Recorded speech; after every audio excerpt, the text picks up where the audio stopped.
يا أيها الذين آمنوا صلوا عليه وسلموا تسليما اللهم صل على سيدنا محمد وعلى آله سيدنا Muhammad. Assalamualaikum salam Ustadz, bisakah uzlah dilakukan di tengah koneksi digital? Yang kedua, apakah uzlah di era modern ini bisa menyehatkan mental atau justru antisosial? Sukron. Yang dianjurkan oleh para urafa, para arif itu adalah uzlah fi bainan nas. Jadi kita tetap melaksanakan uzlah tapi dalam aktivitas kehidupan kita. Ini yang cukup berat ya. Artinya, tapi ini yang harus dilakukan. Dalam riwayat dikatakan bahwa Imam Ja'far itu walaupun dia ke pasar, tapi tetap dalam keadaan sholat. Ya ini tentu yang mana ya, kan berarti sholat dalam makna khusus ya. Tapi sholat dalam makna umum artinya bahwa eh, apa Hakimis sholat li zikri. Jadi dia dalam terus ingatan keterhubungan dengan Allah Subhanahu wa Ta'ala. Jadi bukan sesuatu yang di luar kemudian mengaruhi pikirannya, bahwa dia bisa kemudian melakukan apapun, tapi hatinya tetap tertumbat kepada Allah Subhanahu wa Ta'ala. Dan ini adalah uzlah yang dilakukan di tengah keramaian, di tengah kesibukan. Orang-orang yang seperti ini, cahaya ruhaniyah mereka, ini justru akan mempengaruhi sekitarnya. Berbeda orang yang tenggelam dalam kemudian beragam kesibukan, beragam hal yang meliputi dirinya, kehilangan cahaya itu. Nah, kita justru kemudian bahwa ada dua pola uzlah ya. Tapi untuk kita bagaimanapun kita memerlukan uzlah yang kita melepaskan diri dari beragam kesibukan. Apakah antisosial? Tidak ya. Bahwa justru kita akan tenggelam dalam aktivitas sosial kehidupan dengan alasan kemudian orang tidak boleh. Ya kalau orang itu menghabiskan hidupnya hanya dalam melepaskan tanggung jawabnya, kemudian hidup di hutan dan sebagainya, itu tentu sesuatu yang buruk.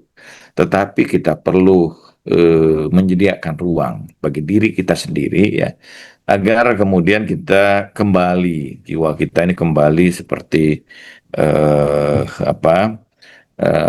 dalam keadaan fitrahnya ya. Ramadan kan diciptakan untuk itu sebenarnya juga. Jadi kita menjadikan Ramadan juga kita bukan hanya kemudian ini, tapi juga kita melakukan uzlah. Ada satu hal yang kadang-kadang membahayakan kan. Orang mengatakan bahwa kita harus sibuk dengan kegiatan sosial dan sebagainya. Sesuatu yang baik. Tapi kalau itu menenggelamkan diri kita, justru itu sesuatu yang buruk ya.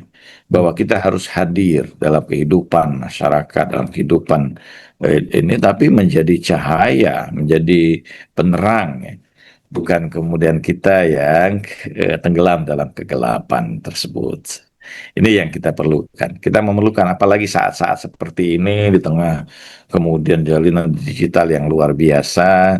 Semua orang ingin berbicara, semua orang ingin didengar, semua orang ingin memperkenalkan dirinya dan dikenal, semua orang ingin dipuji, semua orang ingin mendapatkan perhatian.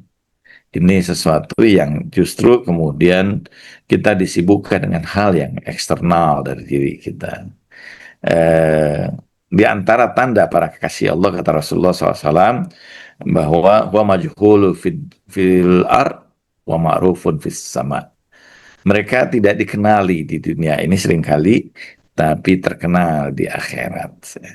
Kita menginginkan keadaan seperti itu, bahwa kita dikenal orang bukan karena kita ingin ya, bahwa orang mengenal kita karena kita mungkin bisa sedikit berbagi apa yang bisa kita lakukan untuk kebaikan masyarakat, tapi bukan dalam tujuan kita ingin populer, ingin dikenal oleh banyak orang. Karena dikenal oleh banyak orang tidak akan membuat kemuliaan kemudian rohani kita. Dan itu seringkali justru menjadi beban kita. Kita ingin tampil sesuai dengan keinginan masyarakat, keinginan orang lain. Kita ingin menampilkan diri kita dengan apa yang disukai oleh banyak orang. Padahal Nabi mengatakan bahwa ridho nas ghayatul la yudrak. Keriduan manusia itu adalah tujuan yang tidak akan pernah tercapai. Saya ingat ini ya, ingat di kadang-kadang di tengah masyarakat itu ada ini ya, yang ke satu komunitas Muslim itu yang suka berpindah-pindah dari satu masjid ke masjid, dan itu dilakukan dalam rangka konteks apa namanya khuruj atau apa ya, kayak gitu. Ya, Dia meninggalkan keluarga dan sebagainya, dan konteksnya katanya dalam rangka itu ya. ujian dan Ada sebagainya gitu. syarat-syarat yang tadi disyaratkan oleh Imam Iya. Ja'far. Dia harus memiliki pengetahuan hak dan batin. Betul. Dia berupaya untuk khalwat itu bukan berarti bahwa dia datang ke satu tempat kemudian justru mendakwahi, mengajak orang untuk tetapi dia berusaha untuk melepaskan dirinya dari Hmm. hal-hal yang justru kemudian menyibukkan dirinya, berusaha untuk memperbaiki batinnya dengan zikir-zikir, dengan ibadah-ibadah, dengan sholat-sholatnya, dengan tuntunan-tuntunan doa-doa yang diajarkan ya oleh Rasulullah, oleh para maksumin, dan menata kembali hatinya. Bukan kemudian tanpa pengetahuan dia datang pada satu tempat, kemudian justru mendakwahi orang-orang Hmm. yang ada di tempat itu tanpa pengetahuan yang memadai. Ini sesuatu yang bukan, dia tidak akan kemudian ini ya, tapi justru kemudian bertentangan dengan konsepsi uzlah itu sendiri. Hmm. Baik, Ustaz. Kita sekarang masuk ke ini Irma Live ya. Salam Ustadz, izin bertanya, bagaimana dengan menjaga hubungan dengan lingkungan sedangkan kita sudah ingin lebih banyak berkhotbah? Tanggung jawab kita tentu kita harus tunaikan. Hmm. Menjaga hubungan dengan lingkungan itu harus kita lakukan karena ada hak mereka atas kita, itu muasyarah ya, al-usrah, di antara jiran, di antara kemudian sahabat, tetapi sebatas keperluan atau sebatas dorurah. Jadi demikian waktu kita bersama mereka kita batasi sebatas kemudian keperluan semata ya. Eh, ada hal yang kemudian memang kita harus lakukan, tapi setelah itu kemudian kita harus tinggalkan karena membiarkan diri kita lebih banyak, terutama mohon maaf bersama dengan orang-orang yang eh, ada hadis mengatakan iya an juhala, ya. Lepaskan diri kamu dari orang-orang yang jahil, orang-orang yang mungkin tidak banyak memahami tujuan atau makna kehidupan dan usaha dalam kemudian memperbaiki diri ya. Eh, kita perlu melepaskan itu. Jadi sekedar kemudian sebatas pada tingkat yang dorurah. Ini perlu kita tetap kita apa namanya menjaga itu ya. Tetapi tentu kita batasi. Ini penting bagi kita. Tidak perlu kemudian kita ingin dikenal sebagai orang yang paling perhatian pada masyarakat sementara kita melupakan diri kita sendiri. Wala takunu kallazina nasallaha fa ansallahu anfusahum.